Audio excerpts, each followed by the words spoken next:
Emménager dans une belle maison toute neuve, c'est un peu la promesse d'une nouvelle vie riche en découvertes. Mais c'est aussi, quand tous les voisins emménagent en même temps, la promesse d'une compétition pour le meilleur architecte d'intérieur.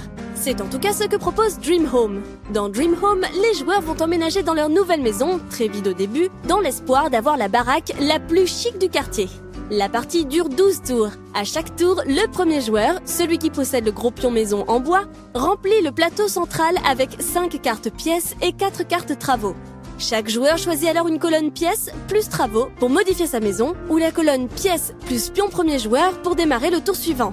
Les pièces choisies sont ajoutées à la maison, tandis que les cartes travaux apportent des bonus en cours ou fin de partie.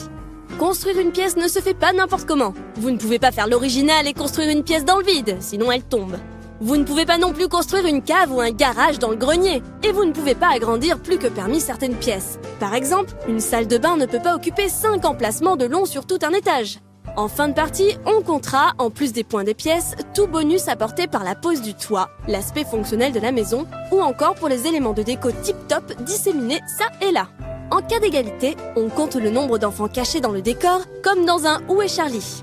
Petit jeu familial de 2 à 4 joueurs, avec des parties ne dépassant pas 30 minutes, Dream Home se positionne en remplaçant simple, fin et moderne de la bonne paye. Mais Dream Home peut aussi être joué plus méchamment par des joueurs avertis. Faisons un petit saut de puce donc dans le temps. C'est en 1988 que le premier brevet autour du jeu Tidal D-Wings est déposé. Faire sauter ces puces, petits ronds de plastique dans un gobelet, devient un amusement international. Mais c'est en 2017 que ces puces reviennent sous la forme de combattants microscopiques et insectoïdes pour un affrontement terrible entre deux joueurs. Micromutants chez Ori Games propose de partir à l'attaque de bases adverses, grosses puces immobiles recto verso, tout en protégeant les siennes. À chaque tour, les 2 dés sont lancés, indiquant quels insectes peuvent être activés.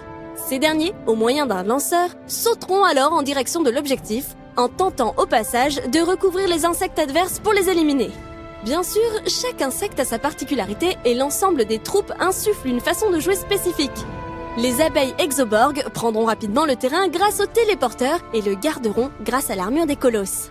Pendant ce temps, les répulsors retourneront leurs adversaires à l'envoyeur. Les cafards US Atropodes ne seront pas en reste. Entre les doubles sauts des chasseurs et les tirs de missiles des roquetteurs, les bérets verts s'infiltreront camouflés parmi les lignes adverses. Chaque boîte de micro-mutants contient 2 armées complètes pour des affrontements sans fin, bien fun et rapides puisque la partie dure rarement plus d'une demi-heure.